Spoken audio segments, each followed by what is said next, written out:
Boa noite, deputado. Olá, tudo bem? Como é que vai, Natália? Tudo bem? Tudo ótimo. E você? Ah, Estava em tudo sessão? bem também.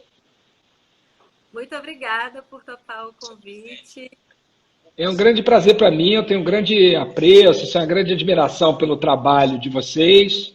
Eu acho que o IBGE é uma instituição super importante para o Brasil e dados são fundamentais para que as políticas públicas possam ser bem executadas, para que a gente não desperdice dinheiro, não coloque dinheiro público no lugar errado.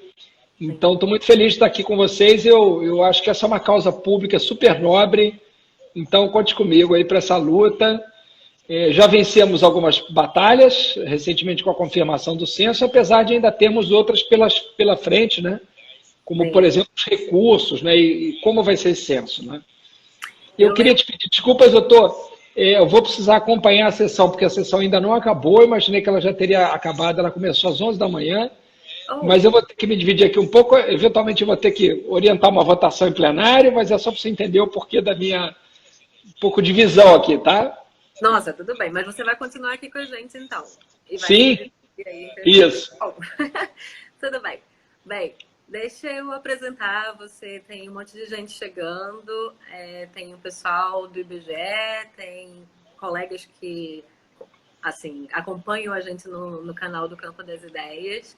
Ah, O Molon é deputado federal, né, todo mundo sabe, mas antes de ser deputado, você é formado e tem mestrado em História e deu aulas aqui em escolas públicas e particulares também aqui do Rio, Molon. isso, exatamente. Eu dei aula de história durante alguns anos, dei aula na rede pública da Prefeitura do Rio de Janeiro, né, e dei aula também em escola particular, como, por exemplo, o Colégio de São Bento, né? Então, aí depois que eu fui fazer direito, depois que eu descobri o interesse por política, mas eu primeiro dei aula de história, tenho muito orgulho de ser historiador, acabamos de conseguir derrubar o veto da regulamentação da profissão de historiador, né? Algo tão importante nesses tempos em que se tenta apagar o passado brasileiro, né? Se negar aquilo que ocorreu, né? Então acho que valorizar a história, a historiografia, os historiadores formados é uma coisa importante também. Valorizar a ciência, né, Ah, Molon? é? Em tempos de negacionismo científico, pós-verdade, É, é difícil lidar com esse governo, não sei se eu posso chamar de governo, desgoverno, desgoverno, né? porque a luta do centro, você falou, a gente tem ganho algumas coisas, mas tem perdido outras também, né? No ano passado, eu lembro bem de você, em uma das reuniões que foi feita com o pessoal do sindicato do IBGE e alguns funcionários e ex-presidentes para discutir lá na ABI, não sei se você lembra, sobre a Claro, defesa. no tempo em que a gente ainda podia se reunir, né? Em que as pessoas ainda podiam estar juntas. Sim, nem fala.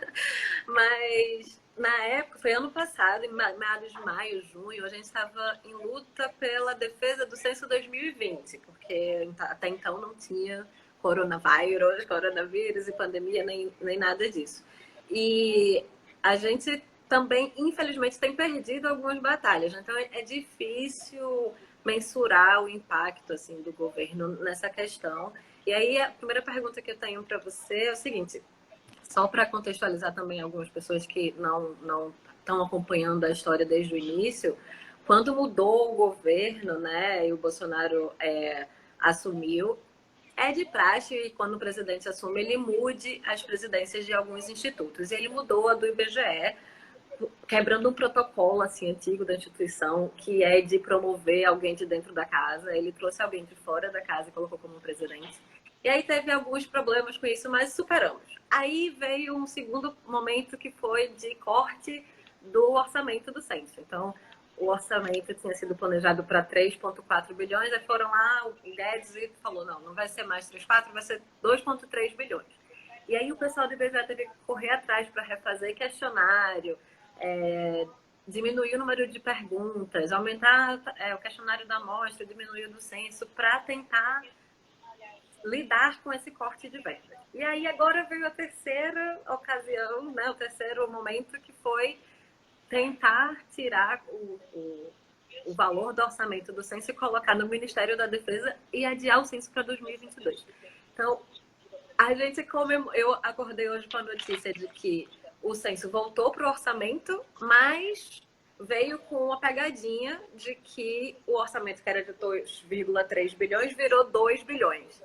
E aí eu fiquei pensando, será que eles estavam fazendo esse jogo, como fazem muitas vezes, de colocar uma sombra, né, para a gente pensar que, nossa, vai acabar o censo, então o que vier é lucro? Ou realmente está tendo um esforço de alguma parte por causa da pressão social e da mídia de colocar o orçamento no censo e realizar o censo de verdade? O que você acha?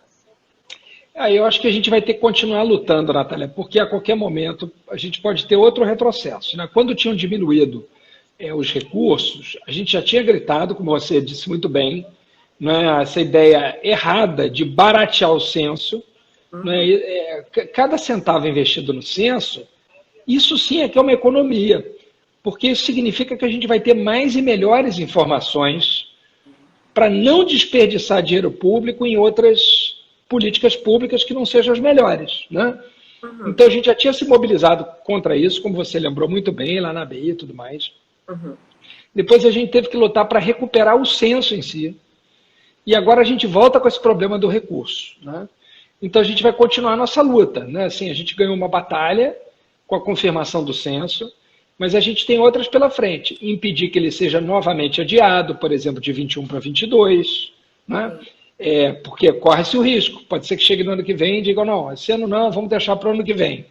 Né? Então acho que a gente tem que lutar e se preparar para lutar contra isso e, ao mesmo tempo, tentar recuperar os recursos para ter informações de qualidade e para não perder séries históricas. Né? Porque quando você muda as coisas que você pergunta, você pode estar desperdiçando décadas de conhecimento. Não é só aquilo que você vai deixar de fazer para frente, é o que você está jogando fora do que você tem para trás. Não é? Então, são décadas de investimento. Assim. Isso é o que chama a atenção nesse momento, né, Natália? Assim, a irresponsabilidade, a inconsequência, a insanidade foi normalizada. Né? Então, as coisas mais absurdas vão ficando normais. Né? Então, é contra isso que a gente tem que reagir. Né? Não, total. Ô, Molon, então, nesse âmbito, né, de discussão, como que a gente da sociedade civil do lado de cá pode fazer, o que a gente pode fazer, como que a gente pode agir nesse momento de pandemia, que a gente não pode sair para a rua para mobilizar ou para fazer manifestação contra o corte do censo? O que a gente pode fazer para chamar a atenção? Além de, claro, fazer esse tipo de conversa como é que eu estou tendo com você, da gente expandir o conhecimento. Não estou ouvindo. Ai, oi? Acho que teu microfone... Também não estou te ouvindo. As pessoas estão me ouvindo na live ou... Não. Tá bom. Estão pedindo para você voltar como prefeito no Rio nas próximas eleições. Acho que não dá mais tempo, pessoal. Mas é importante o Molon lá na Câmara dos Deputados. Voltou. E agora? Voltou. Não. Agora sim. Que bom. Muito bem. Então dizer assim que a gente... essa conversa, por exemplo, é um exemplo, mas acho que também formar opinião. Explicar com argumentos para pessoas por que isso é errado. Né? E isso significa escrever nas redes sociais, publicar artigos em jornais, chamar a atenção da opinião pública, conversar com as pessoas. Né? É uma campanha mesmo, uma campanha de informação. Assim, o grande problema de hoje em dia é a campanha de desinformação, né? Que está sendo feita o tempo inteiro para desinformar as pessoas. Então, a gente tem que, o tempo inteiro, reafirmar as coisas, relembrar. Né? É igual campanha de educação para o trânsito, campanha de saúde, né? Sobre a importância da vacinação. Todo ano você tem que fazer, toda hora você tem que dizer, você tem que lembrar. Por quê? Porque do outro lado tem uma campanha de desinformação permanente, criando dúvida nas pessoas, gerando insegurança, sabe, campanhas de fake news. Então, por exemplo, é muito fácil que alguém diga que assim está cortando dinheiro do IBGE porque havia muito desperdício, porque se jogava dinheiro fora, que agora se está cuidando do dinheiro público com devido zelo, o que é uma estupidez. Mas a desinformação ela virou uma regra. Né? É uma nova forma de guerra, né? Assim, de guerra de informação, né? Deixa eu pegar esse gancho, Molon, se você me permite falar um pouquinho para o pessoal por que que o censo é tão importante assim na vida de todos nós. Vou trazer só alguns números, eu juro, até anotei para ser breve. O censo demográfico, né, essas duas palavrinhas têm importância. O censo é um tipo de pesquisa que abrange todos os indivíduos em uma população. No caso do censo, é todos os habitantes de domicílios aqui do Brasil. E demográfico porque ele tem pessoas. Existem outros censos, como o censo escolar, que é feito pelo INEP, o censo agropecuário, né, que é feito pelo próprio IBGE, mas o censo demográfico tem a ver com pessoas. Então, a operação do censo é uma mega operação que visita 5.570 municípios, que são todos os municípios do Brasil, e entrevista quase, mais ou menos, 210 milhões de pessoas. Né? Na verdade, os recenseadores visitam 70 milhões de domicílios e aí entrevistam o morador principal da casa que dá informações sobre os outros moradores. Isso tudo demanda um esforço enorme do IBGE, de anos para se preparar, para preparar um questionário, testar as perguntas, avaliar quanto tempo demanda responder o questionário. A partir disso, dizer quantos recenseadores vão ser necessários para realizar a coleta, quanto tempo vai ser necessário. E aí chega o coronavírus e o IBGE tem que se adaptar a essa realidade. Então, assim, foi decidido, né, adiar o censo desse ano para 2021 por causa do coronavírus, porque a gente ainda não sabia como que ia ser, como que ia estar a situação em agosto, que é quando começa a coleta. Então foi levado para lá. E aí vão ser trazidos novos problemas para o IBGE, como vai precisar usar máscara, vai precisar comprar álcool em gel, isso tudo demanda custo, vai precisar usar equipamento de proteção, que já está sendo pensado, o pessoal está pensando sobre isso. E então vai ser uma operação realmente tipo de guerra, né, entre aspas. É uma mega operação que precisa de custo, de um investimento para ser feita. Então, o IBGE é o órgão que administra essa operação, essa pesquisa, e após coletar todos os dados do censo, ele devolve para a população em forma de microdados, né? Em forma de informação, estatísticas sociais, indicadores sociais e dados que podem ser usados por pesquisadores e também por agentes públicos. Por quê? O IBGE com o censo divulga estimativas populacionais que são utilizadas, por exemplo, para calcular as cotas do Fundo de Participação dos Estados e Municípios. E aí, se essas estimativas... Perdão. Se essas Desculpe, eu que penso. Estão defasadas, corre o risco dessas cotas do FPE e do FPM estarem viesadas, né? Elas podem não ser distribuídas da forma correta. É do censo também, das formações do censo, que são coletados dados sobre saneamento básico, sobre a alfabetização de adultos e crianças, sobre indicadores demográficos. Para não me alongar... Não tem problema nenhum. O censo é importante porque ele fornece esse tipo de informação que é usado por agentes públicos, por agentes privados para decidir onde que devem fazer seus investimentos. E, além disso, faz esse tipo essa coisa que é importantíssima de atualizar o Cadastro Nacional de Endereços, que serve para a gente ter conhecimento de onde que tem hospitais em um município, onde que tem escolas, onde que a gente tem que investir recurso, como os planos setoriais de saneamento, que você tem essa luta também, né, da parte ambiental, como que é avaliado o plano setorial de saneamento, de urbanização, de expansão. Então, é extremamente importante que esses dados estejam disponíveis para que pesquisas sejam realizadas nesse sentido. A gente aqui, no campo das ideias, eu e meus colegas que formamos o site, a gente tem essa vontade, né, de levar as informações para a população, mas a gente, infelizmente, tem um público pequeno ainda. Então, mais uma vez, obrigada por comprar essa luta da gente.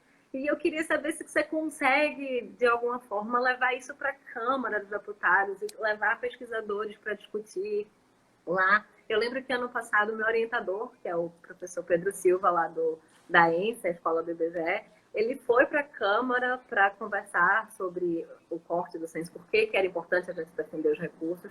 Eu queria saber se tem alguma forma de você comprar essa briga e levar isso lá para a Câmara também. Não, com certeza. Assim, que eu acho, Natália? Assim, é fundamental a gente, na discussão do orçamento do ano que vem, que é uma discussão que começa agora, explicar para as pessoas por que é fundamental garantir os recursos. Né? Sim. Desculpe, falhou aqui. Primeira coisa.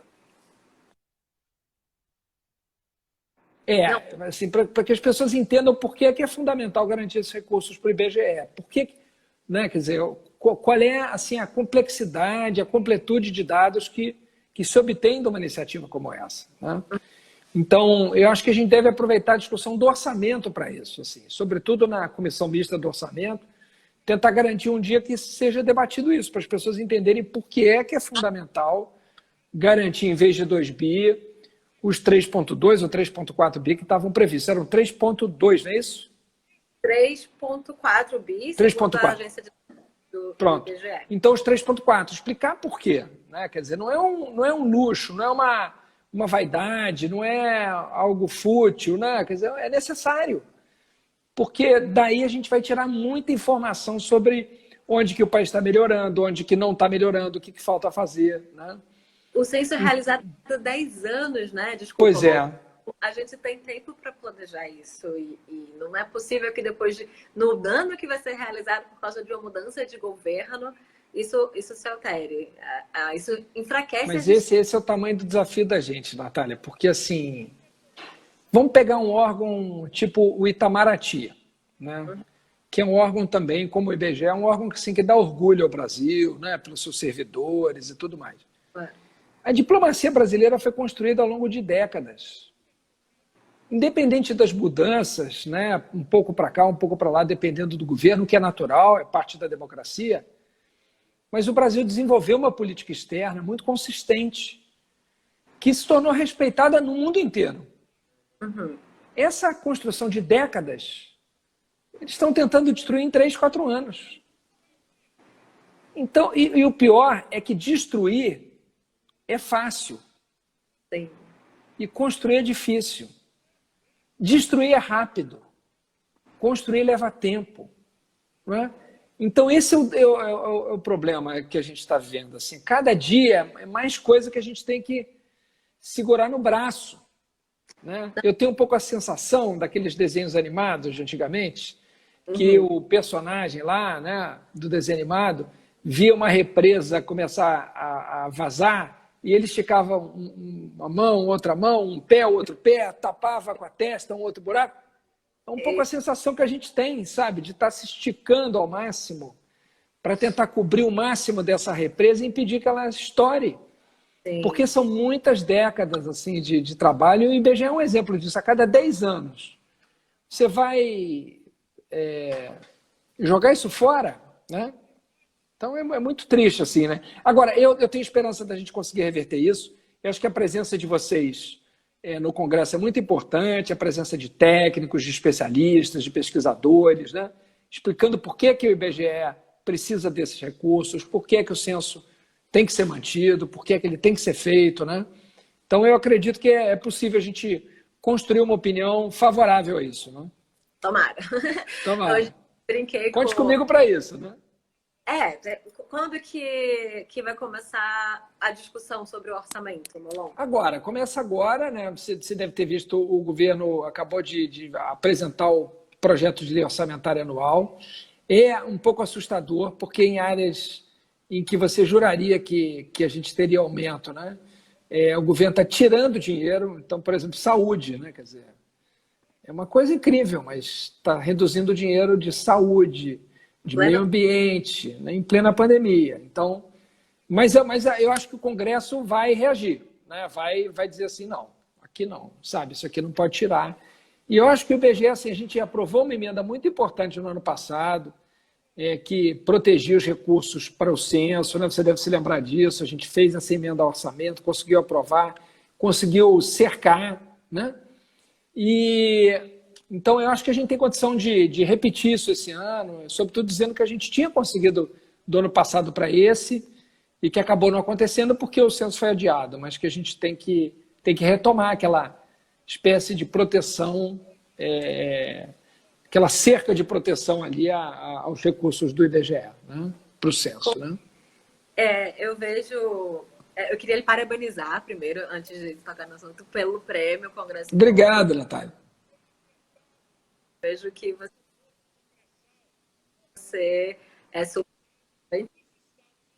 na Câmara. O prêmio de melhor deputado de 2019 pelos jornalistas, né? Foi super merecido. Ops, travou. Tá.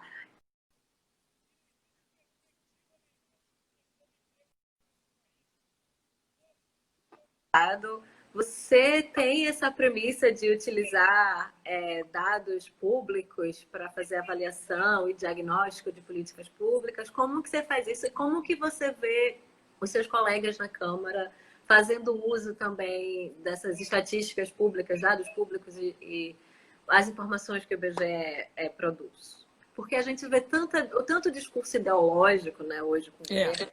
Não, a gente está num momento difícil, assim, só para te dar um exemplo, assim, teve uma comissão lá que eu presidi, que era a comissão para analisar um projeto de lei criado pela Associação Brasileira de Saúde Coletiva, a Abrasco, que é a Política Nacional para a Redução de Agrotóxicos, o PNARA. Né? Então, numa audiência pública lá, eu levei uma pesquisadora da Fiocruz e uma pesquisadora do INCA. Né? E eu fiz uma pergunta para elas assim, agrotóxico causa câncer?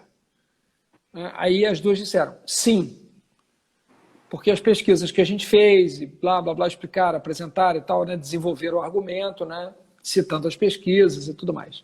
As duas responderam afirmativamente. Né? Aí, pouco depois, um colega meu pediu a palavra e falou, olha, eu queria dizer que eu discordo das senhoras.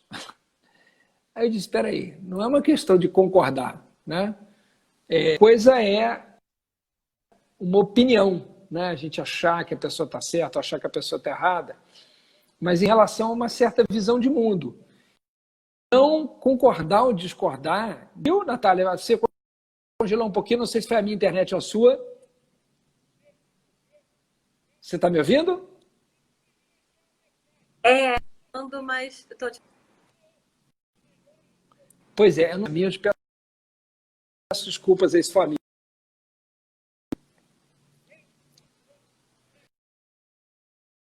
Então vou seguir. Eu estava dizendo que as pesquisadoras disseram que agrotóxico causava câncer e um colega meu disse que discordava delas. Né? Eu disse, isso não é uma questão de opinião. Né? Opinião é outra coisa. Né? É uma questão de preferência, de visão de mundo. Isso é um dado científico. Isso foi pesquisado e através do método científico se provou que, sim, agrotóxico causa câncer. Então, a gente está no momento em que a ciência é tratada como se ela fosse ideologia. Né? Então, é um momento difícil assim, de tentar dizer para as pessoas que não é bem assim. Eu considero isso muito importante. Assim, eu procuro usar muitos dados e as informações, porque quando você apresenta um projeto de lei ou quando você destina recursos, você está, de alguma maneira, lidando com os direitos das pessoas.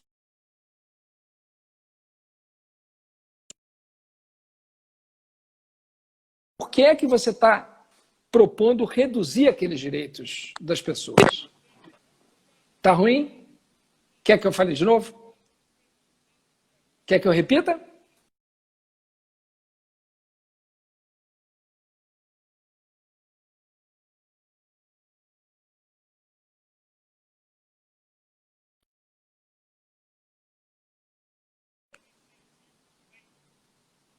Vocês estão me ouvindo ou não? Melhoramos? Você me ouve, Natália? Não.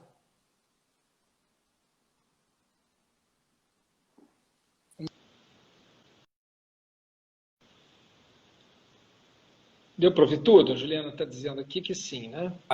Você me ouve, Natália? Não. Não, né? Deixa eu ver se me ouve assim, peraí. Deixa eu botar esse outro fone aqui. Acho que a galera está me ouvindo. Alô? Natália, eu que não estou te ouvindo.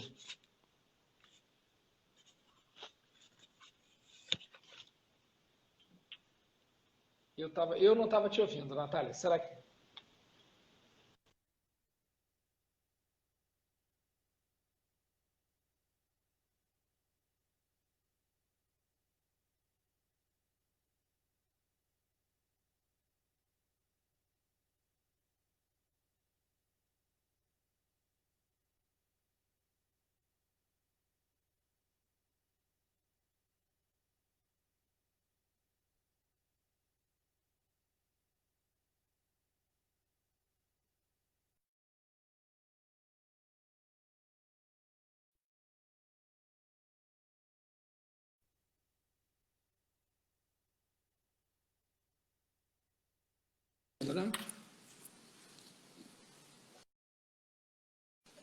Nada. Não. Olha só, o pessoal tá. Você vai desligar e a gente volta? Tá. Combinado. Pode ser. Vamos lá. Vamos. Nada, imagina. Tá muito difícil mesmo, porque além de tudo, assim, a internet a gente está usando o tempo inteiro, né? Então, e a internet brasileira também tem mil problemas. Então tá difícil para todo mundo. Não se preocupe. A minha também já deu isso um monte de vezes, então Ai, que tá bom. tudo em casa. Da pandemia, estamos usando. A gente tem criança em casa, as crianças estão no quarto usando internet também. Então, coloquei agora no meu celular e vai ficar tranquilo, espero. Tá ótimo, que bom. Vamos voltar. Você estava falando. Não, estava dizendo que assim que o que está difícil é que muitas vezes, né, a visão que se tem no parlamento, assim, é uma visão que não leva a sério a ciência como deveria ser levada. Infelizmente, isso não é por todos, evidentemente, uma parte, né? Mas não surpreende, né, Natália? Assim, o exemplo vem de cima. Infelizmente, a gente tem um presidente da República que nega a ciência, que ataca os cientistas. Agora há pouco eu tive um estresse ali no plenário, um colega receitando cloroquina pela TV Câmara, dizendo que as pessoas. É uma irresponsabilidade completa, né? Quer dizer, um remédio que não tem nenhuma eficácia comprovada, ao contrário, em alguns casos aumenta o risco de morte, né? Dependendo da comorbidade que a pessoa tenha. Claro. Então é um momento muito difícil. Agora, eu acho que é possível sim mostrar para as pessoas que é importante, que faz diferença, usar os dados, que eles nos ajudam a acertar mais. E eu estava dizendo que quando a gente faz uma lei, a gente, em alguma medida, está afetando os direitos das pessoas, né? Seja para promover mais direitos, seja para restringi-los, né? Claro. Então, você tem que explicar por que você está fazendo isso. Se você vai proibir uma determinada conduta, você está restringindo a liberdade das pessoas de fazerem aquilo. Então você tem que explicar por que aquela liberdade não pode existir mais. Por exemplo, beber e dirigir. Né? Por que não pode mais? Antigamente as pessoas eram livres para beber e dirigir. Mas a experiência mostrou, e hoje até um pouco inacreditável a gente olhando para trás, que em algum momento isso não tenha sido proibido antes, né? Porque quantas vidas assim nós perdemos, né? Quantas pessoas, né? Mas assim, o que mostrou, o que a gente aprendeu com a dor da experiência? Que álcool e direção provocam uma infinidade de mortes, né? Então não pode. Mas os dados mostraram isso, os números, a quantidade de pessoas, é isso? Então aí você diz assim, olha, nós vamos punir quem dirigir alcoolizado. E eu estou restringindo essa sua liberdade, eu estou tirando essa sua liberdade de dirigir alcoolizado, porque estão aqui os dados. Ó. Aqui está mostrando que essa liberdade tem sido causa para a morte de um monte de gente, inclusive um monte de gente que não tem nada a ver com quem bebeu. Porque a pessoa não está só se colocando em risco, está colocando em risco toda a coletividade. Né? Bom, a gente sempre fala sobre isso lá na escola, na Escola Nacional de Ciências e Estatísticas, que é a escola do IBGE. Vou até fazer um parênteses aqui, fazer propaganda que a escola está com o edital aberto para novas turmas de mestrado e doutorado. Então, quem é afim, né, tem relações afins com estatísticas públicas e políticas públicas, está aberto o edital. Mas a gente sempre fala na escola da importância de como as estatísticas estão no nosso dia a dia. A gente... Está me ouvindo? Oh, não, de novo, não. Ah, tá bom. Você está me ouvindo? Agora sim. Agora É eu tô assim, vendo. não, mas aí eu tô achando que o meu fone aqui está com a bateria acabando, por isso que ele está dando problema. Pronto. Entendi. Mas, voltando, a gente fala sempre que Tá. as estatísticas, né, estão no nosso dia a dia. A gente abre o jornal e está lá. 20% da população brasileira recebe menos do que um salário mínimo. 20% não, muito mais. Né? Então, 13% é a taxa de desemprego. A inflação, a gente vê número o tempo todo e as estatísticas estão presentes no nosso dia a dia. Então, as pessoas de alguma forma, elas entendem que aquilo é importante, porque retrata, né, a nossa sociedade, a nossa realidade econômica, social e tal, mas elas não compram a ideia de que são as pesquisas que produzem esses dados, né? E assim, eu entendo que você fala que a gente tem que fazer o papel de ir atrás, de divulgar, falar com o jornalista, chamar deputado para fazer live. Eu acho que também a partir das pessoas que têm poder de voz maior, né, e têm recursos para fazer isso, vender essa ideia também para o povo, como é feito com a educação do trânsito, é como se fosse uma educação estatística, de dizer, olha, para a gente ter esses dados, é preciso que o IBGE faça essa pesquisa. Sabe? Algumas pessoas perguntaram aqui nos comentários, o IBGE faz o censo, mas o IBGE faz a PNAD, que é trimestral. Por que vocês não usam a PNAD para fazer as estatísticas que precisam? A PNAD, né, que é a pessoa produza resultados, estatísticas e dados, são muito importantes para a gente ter uma realidade com a frequência maior, ter uma noção da realidade com a frequência maior, que é o que a PNAD traz. Ela não permite que a gente faça algumas análises em níveis geográficos menores. Então, ouvindo o seu headphone, eu acho. Então,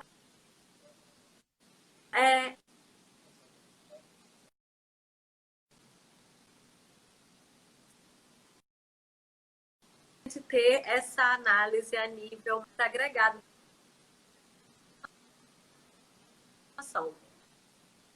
Só para deixar registrado isso. Alguém perguntou aqui, Molon, eu queria passar a bola para você.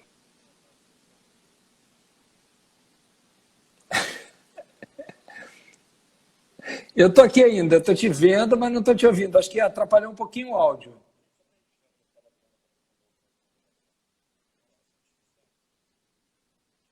Fala alguma coisa. Eu não estou te ouvindo.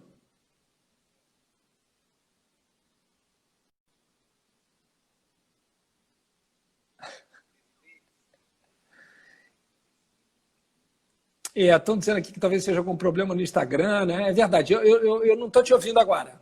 Você me ouve? Você me ouve, não? Você me ouve?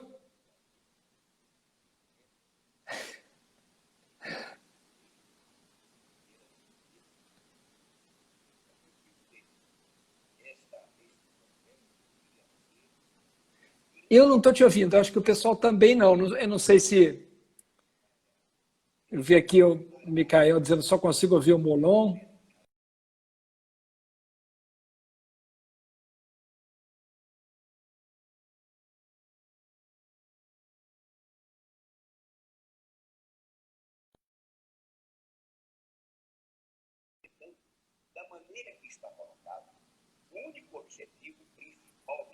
Eu não estou te ouvindo. Vamos sair e voltar. Vamos sair e voltar. Tá bom.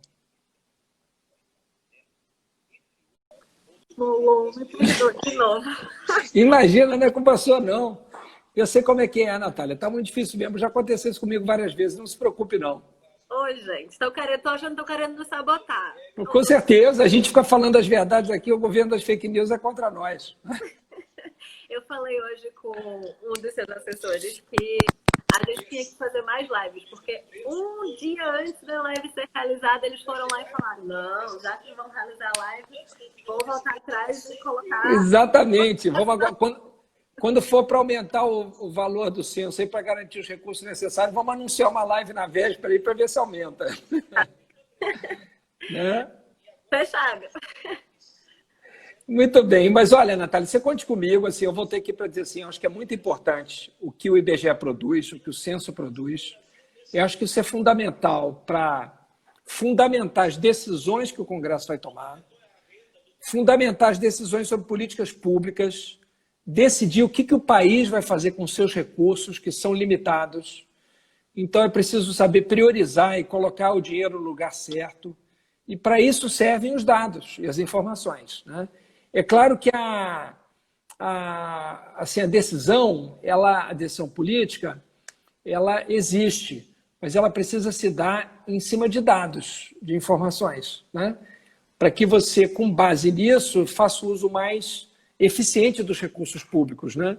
E, ao mesmo tempo, garanta a observância aí dos direitos fundamentais dos brasileiros, né? E para então, que a gente possa fiscalizar também, né, Molon? Quando sem dúvida. Com base em dados, nós podemos cobrar também. Não, e também depois ver qual foi o efeito da política pública implementada, né? Exato. Não é verdade? Sim. Mas então é isso, conte comigo. Assim, a gente vai. Eu vou precisar voltar aqui para a sessão. Tranquilo, porque... eu ia falar que não quero me alugar. Obrigada de novo. Eu que te agradeço, Natália. Pelas caídas da internet. E não tem nenhum problema. Para quem está entrando agora, gente, a gente já fez 2 primeiros capítulos da live, né? Sim. Vai estar disponível no nosso Instagram, então vocês podem ver por lá também. Perfeito. Olha, eu te agradeço muito o convite também. Conte comigo. Um abraço a todo mundo do IBGE. Queria dizer para vocês não desanimarem. Os tempos são difíceis, mas nós vamos superá-los, né? Então, esse momento terrível que a gente está vendo vai passar. Tá bem? Valeu. Enquanto isso, vamos garantir o que é importante, proteger o censo e os nossos direitos. Tá bem? Obrigada, deputado. Obrigada a você, Natália. Tudo de bom. Um abraço para todo mundo aí, para todo mundo do IBGE, viu, pessoal do censo aí, nada de desanimar. Vocês são muito importantes para o Brasil, tá bem? Isso aí. Um abraço grande. Tchau. Tchau. Eu agradeço a presença de todo mundo. Tivemos um pouco de contratempo, mas a presença do Molon foi importante para a gente, da ENSE, que é a escola do IBGE. Para os ibegeanos também tenho certeza que é importante ver alguém comprando a luta, né, da gente.